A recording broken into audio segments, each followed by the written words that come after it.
رمضان کے فضائل پر کچھ باتیں بیان کی گئی۔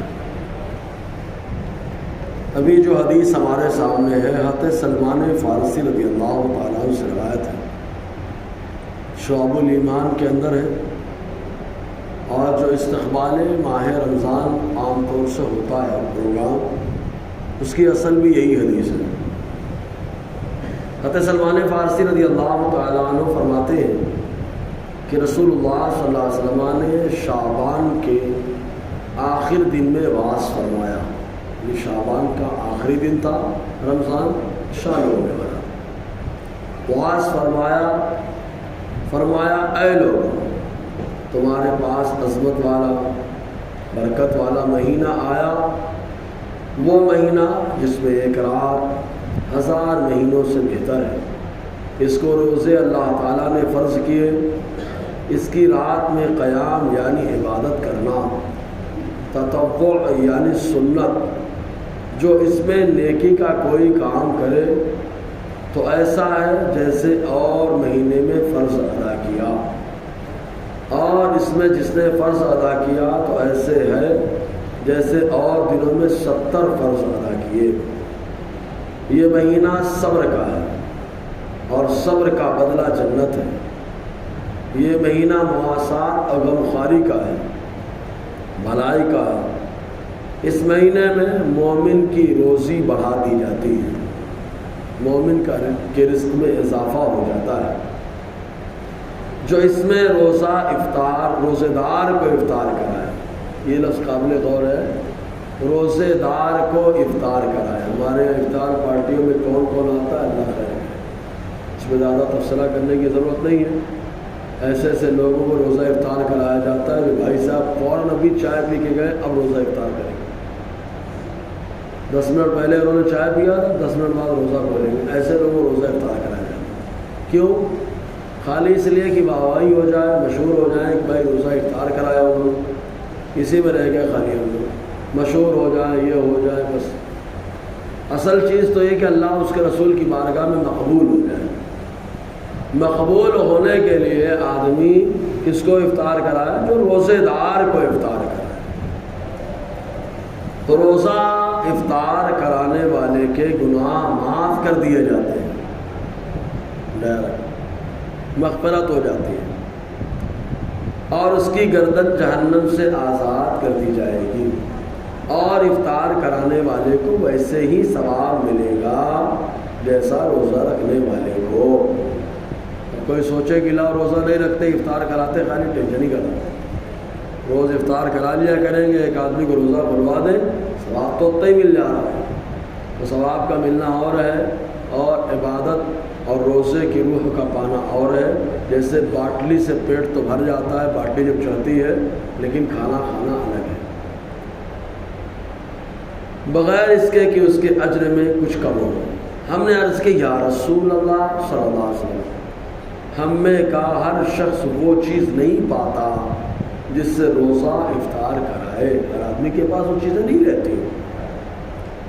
حضور صلی اللہ علیہ وسلم نے فرمایا اللہ تعالیٰ یہ ثواب اس شخص کو دے گا جو ایک گھونٹ دودھ یا ایک خرما یعنی کھجور یا ایک گھونٹ پانی سے روزہ افطار کرائے۔ جس نے روزے دار کو پیٹ بھر کھانا کھلایا، اس کو اللہ تعالیٰ میرے حوض سے ایسا پلائے گا کہ وہ کبھی پیاسا نہ ہوگا، یہاں تک کہ جنت تک پہنچ جائے گا۔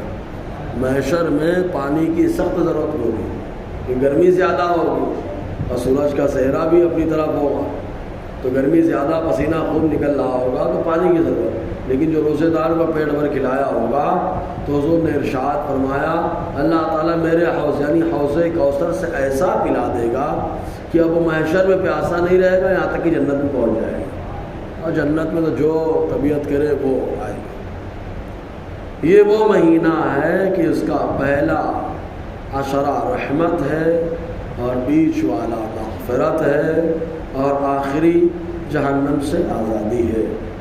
جو اپنے غلام پر، غلام یہاں پر جو ہے نا مزدور بھی آ جائے گا، جو اپنے مزدور پر، اپنے غلام پر اس مہینے میں تخفیف کرے یعنی کام میں کمی کرے، اللہ تعالیٰ اسے بخش دے گا اور جہنم سے آزاد فرما دے گا۔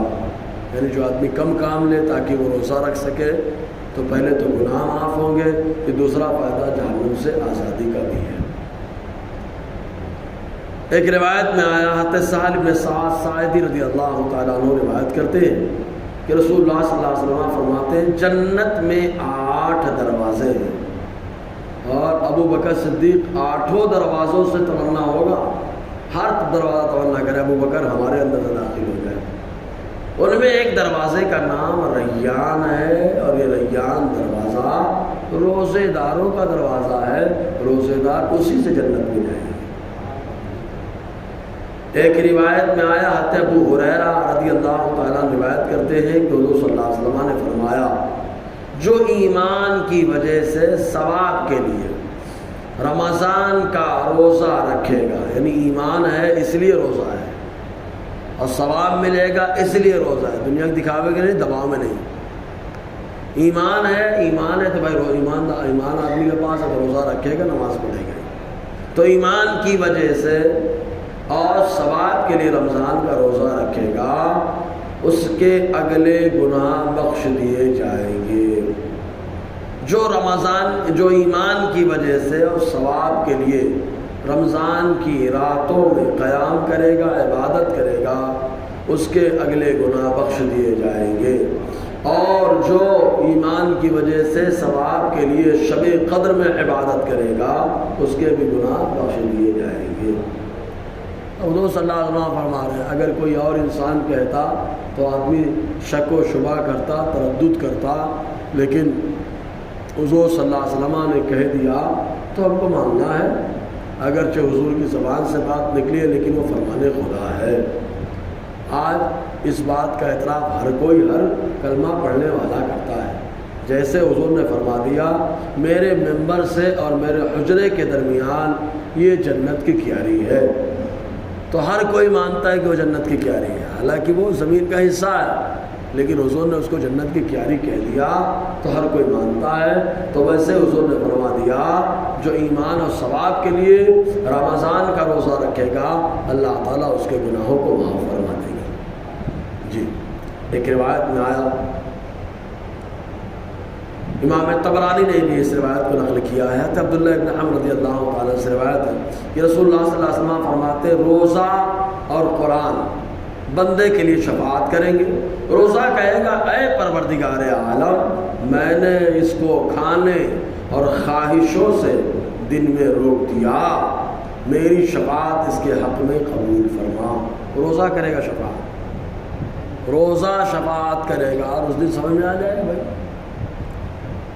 قرآن کہے گا اے پروردگار میں نے اسے رات میں سونے سے باز رکھا۔ اب قرآن نے سونے سے باز رکھا، اس پہ غور کریے تھوڑا، 1-1.5 گھنٹے میں تو تراویح ہو جاتی ہے، پھر نیند سے باز رکھا، کیا مطلب ہے؟ تو اگر ہم صحابہ کی زندگی میں غور کریں گے تو معلوم ہوگا صحابہ کے تراویح پڑھنے کا انداز وقت الگ تھا۔ ہم لوگ تو ایک ساتھ رات جلدی پڑھ کے فری ہو گئے، کوئی مسئلہ نہیں ہے، جائز ہے، سنت ادا ہو جاتی ہے۔ صحابہ کرام کیا کرتے تھے، ہر 4 رکعت میں بیٹھتے رکتے اور اس کے بعد طواف کرتے تھے، جو خانہ کعبہ میں تراویح پڑھتے تھے، 7 چکر طواف کرتے، طواف کرنے کے بعد دعا پڑھتے، پھر اس کے بعد 4 رکعت پڑھتے، پھر طواف کرتے، اس طریقے سے پوری رات نکل جاتی، پوری رات نکل جاتی تو نیند نہیں ہو پاتی۔ تو حضور صلی اللہ علیہ وسلم نے ان کو دیکھا اور دیکھتے ہی کہا قرآن کہے گا اے پروردگار میں نے اسے رات میں سونے سے باز رکھا، سونے نہیں دیا، میری شفاعت اس کے حق میں قبول فرما۔ تو اللہ تعالیٰ روزے کی اور قرآن کی دونوں کی شفاعت بندے کے حق میں قبول فرما لے گا انشاءاللہ، اور آگے باتیں رہیں گے۔ اللہ تعالیٰ ان باتوں کو عمل کرنے کے ہمیں توفیق عطا فرمائے۔ کوئی سوال ہو تو پوچھا جا سکتا ہے۔